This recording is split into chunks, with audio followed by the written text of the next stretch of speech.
Donc Gaëlle, un sujet, je trouve, assez atypique, assez original. Qu'est-ce qu'on fait des gens, je dirais, hors normes? Qu'est-ce que c'est qu'un profil atypique?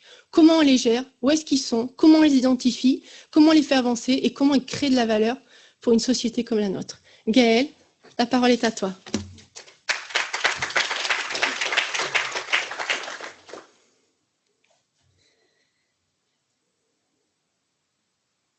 Comme vous, sans doute, je raconte souvent des histoires à mes enfants.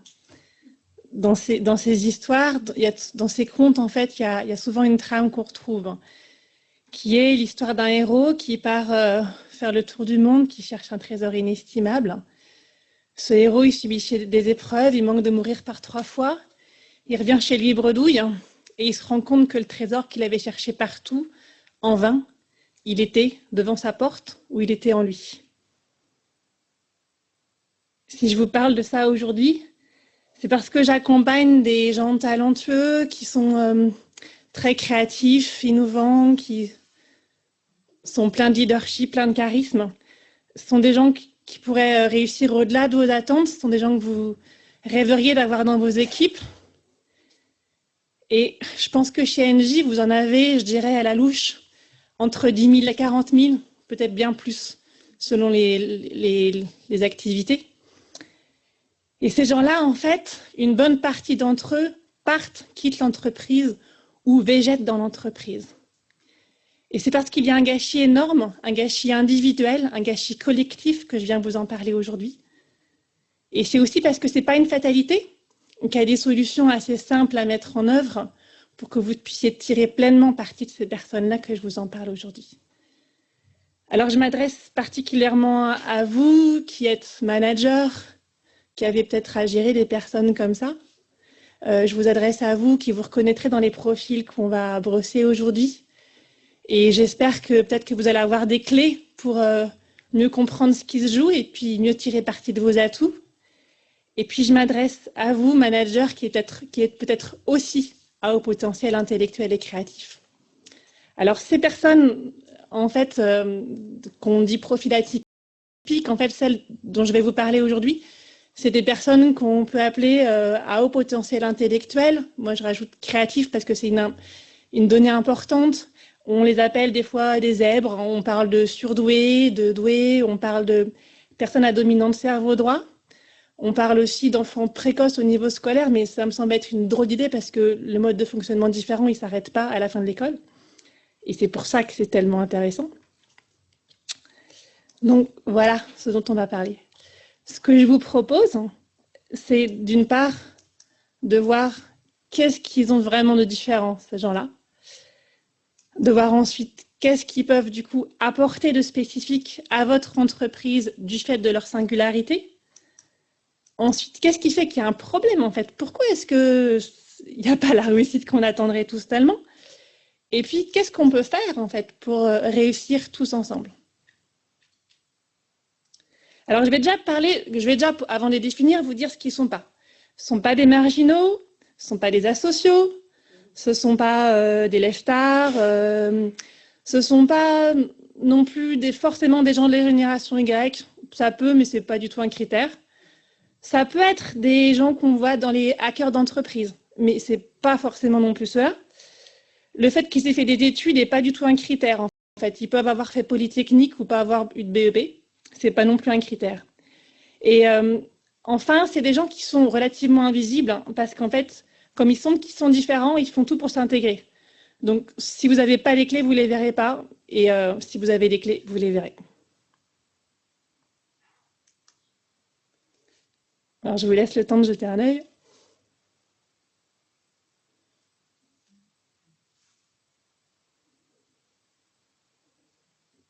Qu'est-ce que vous voyez là, en fait? Ce que vous voyez, c'est qu'en fait, on est différents et qu'on ne se comprend pas. Alors, pourquoi on ne se comprend pas? D'abord parce qu'on n'est pas tous câblés de la même manière. L'imagerie médicale, elle montre que ces gens-là, ils ont plus de connexions neuronales, qu'elles sont beaucoup plus rapides et qu'ils ont un fonctionnement, une pensée qui se fait plus en arborescence qu'en séquentiel. Du coup, ils ont un fonctionnement cognitif différent. En matière de psychologie, ça se traduit par des choses différentes. Ça veut dire que déjà, ils sont plus rapides. C'est des gens qui vont tout appréhender plus rapidement, qui vont souvent parler trop rapidement. C'est des gens qui ont une grande agilité mentale et qui adorent la complexité. Pas pour s'y noyer, mais parce qu'ils adorent la rendre cohérente.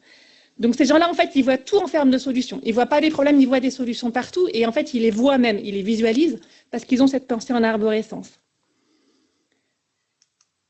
Alors, ils sont évidemment créatifs puisque ça, c'est constitutif de leur personnalité. Ils ont énormément d'intuition parce que c'est des gens qui vont capter tout avec les 5 sens.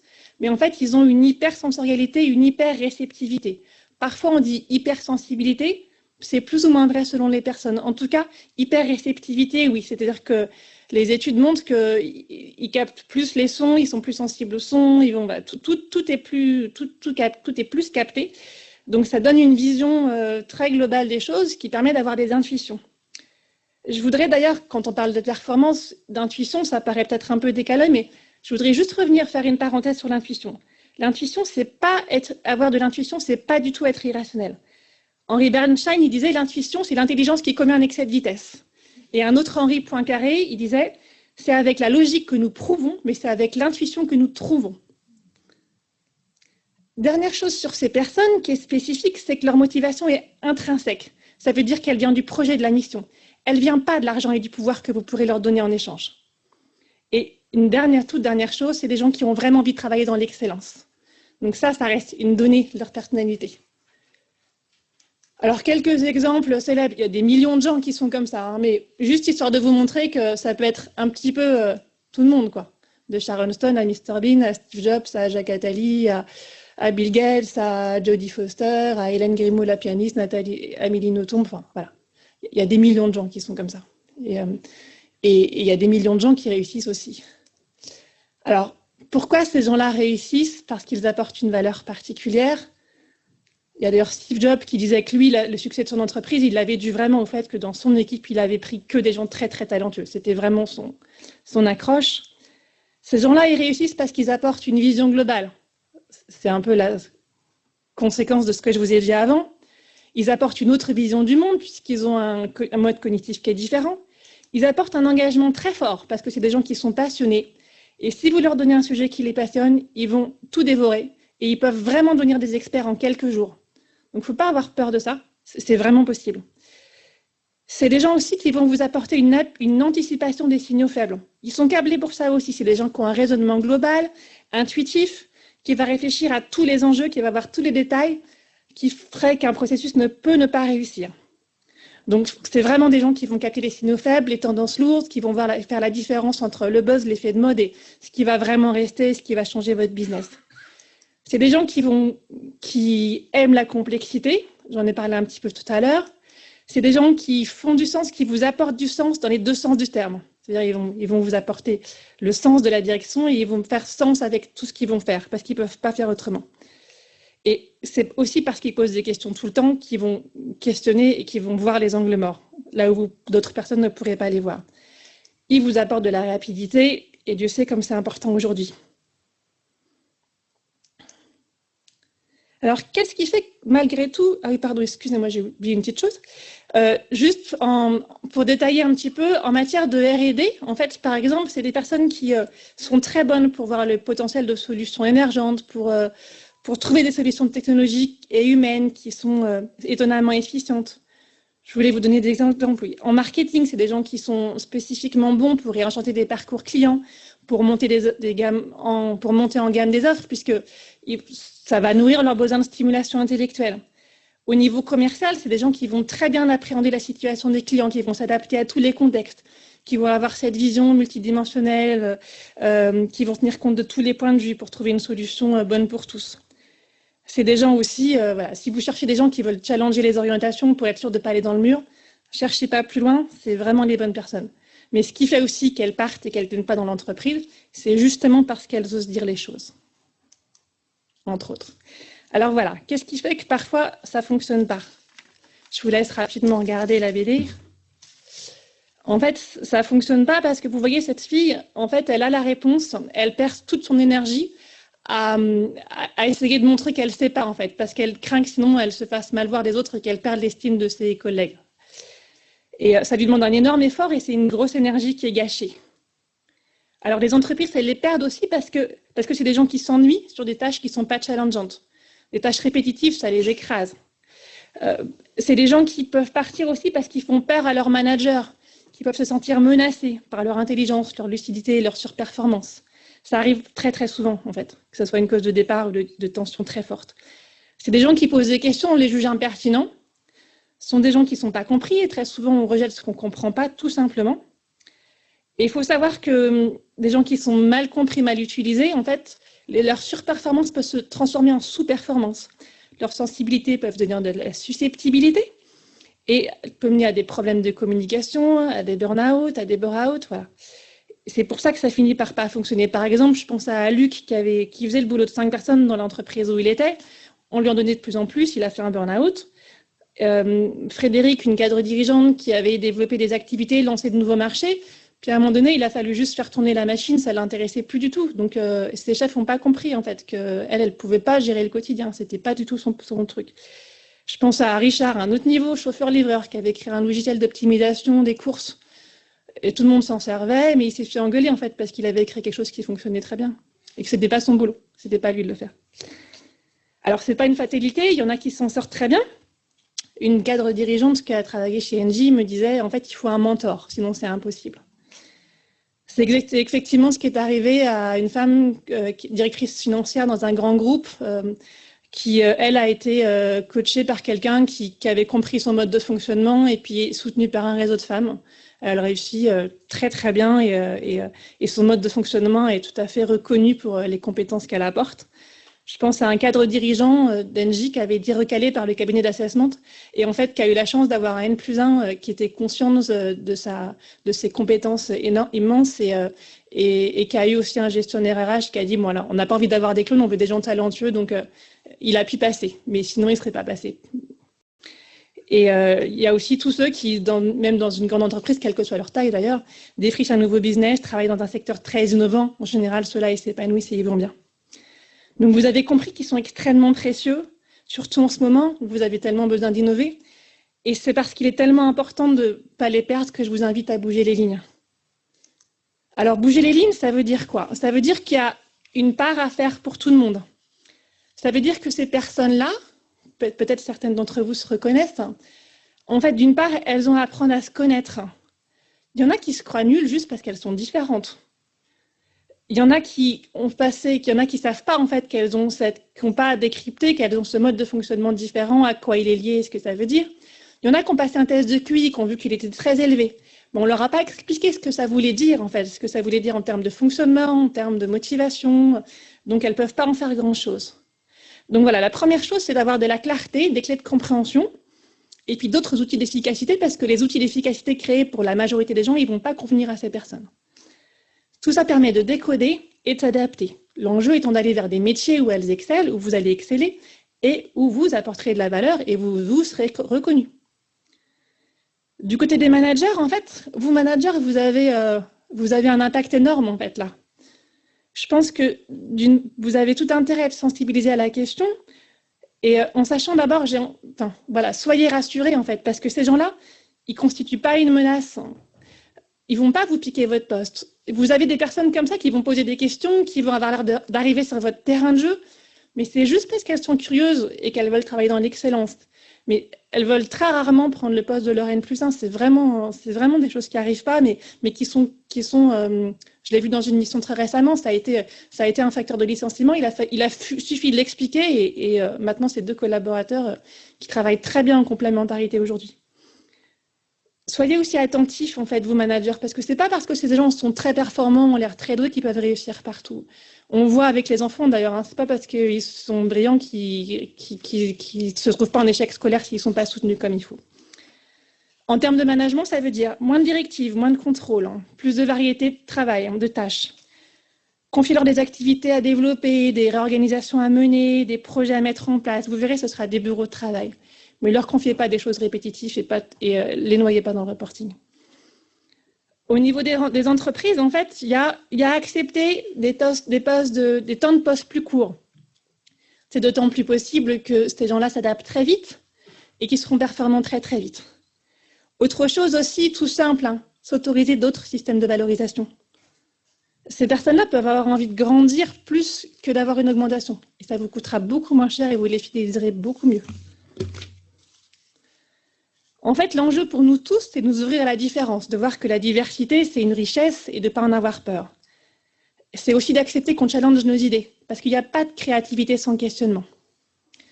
C'est aussi de traiter les incompréhensions. Les tensions, elles naissent des malentendus. Moi, je les vois dans mon activité, c'est toujours la même chose. Et quand on a un mode de fonctionnement différent, c'est comme quand on est avec des cultures différentes. Il y a vraiment à traiter ces différences-là. Je pense à des notions comme l'adaptation. C'est des gens qui sont très adaptables, mais qui vont paraître inadaptés sur des comportements juste parce qu'ils ont une lecture différente de l'étiquette. Donc voilà, les clés de communication, ça peut apporter des choses énormes. Et puis aussi, vivez leurs dons en vous rendant compte qu'ils ne sont pas du tout supérieurs, ils sont juste différents. Ils ont vraiment des chances sur lesquelles ils vont être moins bons que vous, nettement moins bons. L'idée, en fait, c'est d'apprendre à travailler ensemble, tirant parti de la richesse de chacun, plutôt que d'essayer de faire rentrer tout le monde dans le moule. Et de voir que, en fait, ce qu'ils ont de spécifique, cette intuition plus forte, cette créativité plus forte, elle est contagieuse, elle existe chez les autres, elle est juste moins développée. Donc, elle se muscle à leur contact.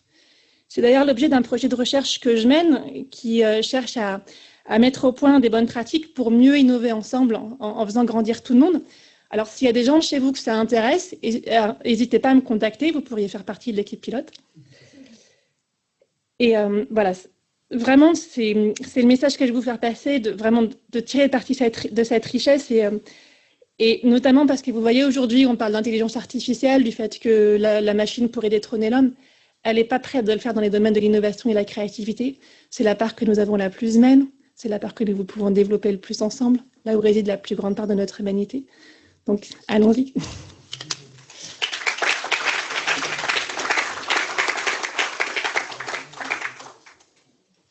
Merci Gaëlle. Donc, là, on va avoir des questions et des réponses de la part de Gaëlle pendant 10 minutes. Donc, c'est l'occasion. J'avais vu que sur Yammer, il y a pas mal de posts justement de réactions à ces profils atypiques. Justement, il y a des phrases qui sont revenues puisque sur le réseau social, j'avais annoncé votre venue et des gens disaient justement, moi je cherche plutôt à me cacher. Il y a même quelqu'un qui a dit, moi mon haut potentiel, je le montre à ma guitare le soir. Moi, ça m'a assez marqué de lire ça sur Yammer. Après, je connais pas la personne en particulier, mais on se rend compte que oui, on en a chez Engie et oui, c'est quelque chose en tout cas, des capacités à exploiter. Est-ce qu'il y a quelqu'un qui veut rebondir sur ce que Gaëlle a dit?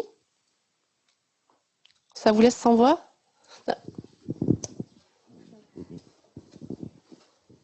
Oui, bonjour. Malia Belkacem, ça marche pas? Ça n'a pas l'air de marcher, si, ça marche. Je voulais rebondir effectivement pour dire que c'est finalement tabou dans les entreprises. On a un groupe privé, MathSkills, depuis 4 mois. Il est privé parce que justement, on pense qu'il n'y a pas beaucoup de gens au niveau RH qui comprennent que la diversité, c'est pas uniquement homme-femme, black, blanc, beurre, c'est aussi les différents types de profils, les différents types de comportements, les différentes sensibilités. Et du coup, vous entendre parler, on a l'impression que c'est populaire, mais ça ne l'est pas du tout. Encore moins en France que dans les pays anglo-saxons. Donc, comment vous arrivez à reconnecter ce discours avec les leaders, puisque votre structure s'appelle HighDev, mais on voit bien que dans les entreprises, ça reste un mystère. Alors, vous avez raison, c'est un vrai tabou. D'ailleurs, c'est un tabou global, puisqu'on les appelle enfants précoces à l'école, alors que ce n'est pas ça le sujet. Donc, ça montre à quel point c'est tabou. C'est moins tabou chez les anglo-saxons, ça l'est quand même chez nous. Alors, il y a des entreprises comme Airbus qui ont mis en place aussi un réseau My Gifted Network. Il y a un certain nombre de gens qui disent que, notamment Air France, il y a une conférence il y a quelques jours, ils disaient tous à des postes de transformation, il faut des gens impertinents, il faut des gens comme ça. Après, effectivement, le problème, c'est qu'on n'est pas, enfin, on est très à l'aise. Un sportif, quelqu'un qui est super bon en tennis, on va trouver normal de le pousser. Quelqu'un qui est super intelligent, il va falloir le faire rentrer un peu. Enfin voilà, on est beaucoup moins à l'aise avec ça, quoi. Il y a une espèce de tabou sur l'intelligence qu'il n'y a pas du tout sur le sport ou dans les domaines artistiques. Et puis effectivement, c'est des gens qui ont envie de rentrer dans le rang souvent, de ne pas trop se faire remarquer. Parce que, comme je vous le disais tout à l'heure, il y a quand même des gens à qui ça a coûté très très cher en fait, de poser des questions, d'oser dire ce qu'elles voyaient. Il y a des gens qui ont joué les Cassandres beaucoup dans ce domaine. Alors après, moi je pense que ça peut se faire intelligemment à plusieurs niveaux, en fait, de manière sans doute un peu discrète, parce que c'est souvent pas une politique d'entreprise. Mais moi j'interviens beaucoup en fait pour gérer les tensions en entreprise. Et c'est une question qui arrive souvent par ce biais-là. Et du coup, je la traite comme ça, en fait, à partir de tensions qu'on gère et où je donne des clés aux personnes pour qu'elles voient voilà, ce qui se passe et puis qu'elles puissent collaborer ensemble mieux. Aujourd'hui, moi, c'est surtout comme ça que je travaille. Et si j'ai justement envie de travailler sur ce sujet dans le cadre de ce projet de recherche, c'est pour voir comment est-ce que ça peut se faire un peu à plus grande échelle sur des projets d'innovation, en étant dit sans stigmatiser des personnes, sans les mettre en danger. Donc, c'est à faire avec subtilité, et puis en fonction de la culture de chaque entreprise. Ça répond à votre question un peu. Enfin, pas trop, mais voilà, enfin, ça vous donne des... Alors, j'ai plusieurs questions sur le chat. Il y en a une qui dit apparemment, il existe des tests pour identifier ce type de profil, comme le MBTI. Alors, je ne sais pas si c'est vrai, hein, mais pourquoi, où est-ce qu'on peut utiliser des systèmes de tests pour identifier ces personnes lors de phases de recrutement? Est-ce que c'est possible ou pas? Alors, le MBTI, il est effectivement souvent... Enfin, il y a des entreprises qui l'utilisent dans le cadre de recrutement. Il y a d'autres tests qui sont plus fins pour ces personnalités-là. Il y a le test Predom, en fait, qui existe, qui est notamment mis en place par le cabinet Epigo, en fait, qui est plus sur les modes de fonctionnement droite-gauche. Après, sur la partie QI spécifiquement, il y a le test VISC, qui est le test reconnu du niveau scolaire au milieu des adultes et qui est même un critère d'entrée dans certains clubs comme Mensa, en fait, des gens surdoués. Donc, il y a plein de tests qui existent. Après, moi, je vais vous dire, le test le plus simple, c'est que quand on se connaît un peu, ces gens-là, on les voit tout de suite. Parce que ça se repère à l'intuition, en fait. Mais effectivement, on pourrait utiliser ces tests. Est-ce que tu as déjà vu des entreprises qui utilisent ça en phase de recrutement ou pas du tout? Oui, ça se fait pas. MBTI, oui. Le Predom aussi, oui. Le VIS, que je n'ai pas entendu parler. Mais les deux autres, oui. Oui, parce que c'est aussi une manière, il y a des gens, enfin juste pour, il y a un certain nombre d'entreprises qui ont conscience que la diversité cognitive, c'est la diversité pour elles la plus intéressante, en tout cas c'est ce qu'elles me disent. Et du coup, elles font des thèses de ce type pour s'assurer une diversité, parce que la diversité, c'est quand même la meilleure manière de ne pas aller droit dans le mur. Donc c'est un enjeu de management très fort. Il y a une autre question, c'est vrai qu'on n'a pas parlé de ton parcours. Il y a quelqu'un qui demande qu'est-ce qui fait que personnellement tu t'es intéressée à ce sujet? Alors, je me suis intéressée à ce sujet. Alors là, je vais vous dire quelque chose de très personnel. J'ai commencé à travailler dans les nouvelles technologies. Et en fait, par deux fois, il m'est arrivé qu'on me dise, voilà, tu as 3 ans pour faire tel projet. Et en fait, au bout de 2 mois et demi, le projet était terminé, tout le monde était content et ravi. Et voilà. Donc, la première fois, j'ai quitté l'entreprise parce qu'elle était très petite et que je n'avais rien d'autre à y faire. La deuxième fois, il y a eu d'autres projets. Et puis, c'est arrivé une autre fois quand je travaillais chez Engie. Et là, je me suis fait engueuler. Et donc là, je me suis posé la question de comment ça se fait qu'on se fait engueuler quand on est trop performant, en fait. Mais voilà. Donc, c'est de là un peu que c'est venu, pour être tout à fait sincère. Et c'était chez Engie, mais ça aurait pu être n'importe où. C'est pas du tout spécifique. Et c'est des choses qu'on trouve aussi. C'est pas non plus spécifique aux grandes entreprises. J'ai vu des startups qui fonctionnaient comme ça, avec des managers qui n'avaient pas envie que ça fonctionne. Alors, c'est pas forcément ceux qui vont réussir à long terme, hein, mais voilà, c'est pas du tout spécifique aux grandes entreprises en tout cas. Oui, on a quand même un peu l'impression que les compétences qui sont valorisées en entreprise, c'est pas forcément celles-là. Et c'est vrai qu'on a souvent des personnes, des profils un peu atypiques qui restent sur le bord de la route, enfin dans nos services, on en voit. Et on va plutôt mettre en avant des personnes qui agissent plus que des personnes qui vont réfléchir, qui vont savoir se mettre en avant, qui ont une certaine ambition, qui vont, alors en termes de MBTI, je suis sûre que ces profils-là sont bien définis dans des cibles, mais qui vont être très efficaces, etc. Et peut-être que des gens qui vont réfléchir et tout vont être moins mis sur le devant de la scène parce qu'ils ont d'autres failles, peut-être également. Et enfin, c'est un peu contradictoire avec ce qu'on observe, je trouve, dans la vie de tous les jours, dans l'entreprise. Alors, c'est pas ce dont je parle, en fait, c'est pas forcément des gens qui font que réfléchir, hein. C'est d'ailleurs beaucoup des gens qui agissent, qui sont créatifs, mais dans l'action. C'est-à-dire qu'ils ont besoin de voir des résultats, ils ont besoin de faire avancer des projets, et ils ont besoin de voir leurs résultats, parce qu'ils sont très orientés solutions et résultats. Donc, c'est pas des gens qui vont faire des élucubrations dans des laboratoires de recherche. Mais effectivement, par contre, le défaut qu'ils ont, c'est que souvent, ils ont moins de sens politique. C'est pour ça que c'est très intéressant d'avoir quelqu'un qui va avoir ce sens politique à côté d'eux. Et puis, eux, ils vont faire agir, impulser, aller très loin, très vite, embarquer les autres. Et puis le côté très politicien, bah, c'est chouette s'il est fait par un autre, quoi. C'est là qu'il y a des alliances intéressantes. Mais ce n'est pas du tout des rêveurs, hein. Enfin, ou pas que. Alors du coup, chez Engie, puisque tu connais un peu Engie, si on devait s'intéresser à ces personnes-là, est-ce que ça pourrait être compatible avec notre culture d'entreprise? Qu'est-ce qu'il faudrait? Est-ce que tu as des conseils à nous donner sur ce qu'il faudrait faire? Bah, je ne connais pas Engie d'aujourd'hui parce que ça fait longtemps que je suis partie, donc je ne le connais plus de l'intérieur. Mais dans ce que je vois de l'extérieur de la stratégie évoquée d'Engie, ça me semble aller dans le sens de ce que vous souhaitez faire. C'est pour ça que je vais en parler. Si vous nous disiez, nous, on veut continuer à fonctionner comme il y a 20 ans avec des processus immuables qu'on ne remet surtout pas en cause, etc. Évidemment, là, ces personnes-là n'auraient pas forcément de gros atouts. Là, il me semble qu'aujourd'hui, c'est l'occasion de les revoir et de les regarder différemment et puis surtout d'éviter qu'elles partent. Et il y a un certain nombre de choses que vous faites qui sans doute va déjà dans le bon sens.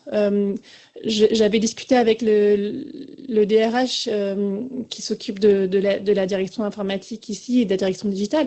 On discutait un peu de ce qu'il faisait et il y a déjà des choses qui vont dans ce sens-là en termes du système de valorisation des personnes qui font entrer du monde digital. Ça correspond déjà à ça. Donc, c'est plus quelque chose à faire aussi ailleurs ou à questionner, à enrichir. Mais je ne sais pas, toi, t'en penses quoi? Tu as l'impression que c'est très, très loin de vous ou que... Ça dépend peut-être des endroits aussi. Je quitte l'entreprise à la fin de la semaine. Est-ce qu'il y a d'autres questions dans la salle? Alors, il y a une autre question, je continue. Hein, tu as parlé justement de la possibilité de rentrer dans un projet de recherche. Il y a certaines personnes apparemment qui nous écoutent qui pourraient être intéressées. Est-ce que tu veux nous en dire un peu plus sur comment approfondir le sujet avec toi? Je leur propose de prendre mes coordonnées et puis qu'on s'en parle plus distinctement. En fait, moi, je monte je monte un projet pilote où je voudrais tester différentes innovations sur des questions d'innovation qui se posent. Et puis tester différents outils que j'ai en tête et que j'ai créés avec quelqu'un d'autre pour voir ce qui va fonctionner le mieux, mais en tirant vraiment parti de ces personnes-là. Sans dire dans une équipe, voilà, il y a un tel qui est comme ci, un tel qui est comme ça, mais en constituant des équipes qu'on va sélectionner et donc en gardant implicite la question d'un tel et atypique, un tel l'est pas, mais par contre en les faisant travailler ensemble et en se débrouillant pour que chacun puisse utiliser son mode de prédilection. Parce que très souvent, dans des travaux de groupe, en fait, dans des groupes projets, la personne atypique, elle va s'obliger à avoir adopté un fonctionnement cerveau gauche pour s'adapter, et du coup, elle va être moins performante. Je vous propose d'arrêter là. Je vous remercie Gaëlle et pour tout ce témoignage et vos questions. Merci Gaëlle.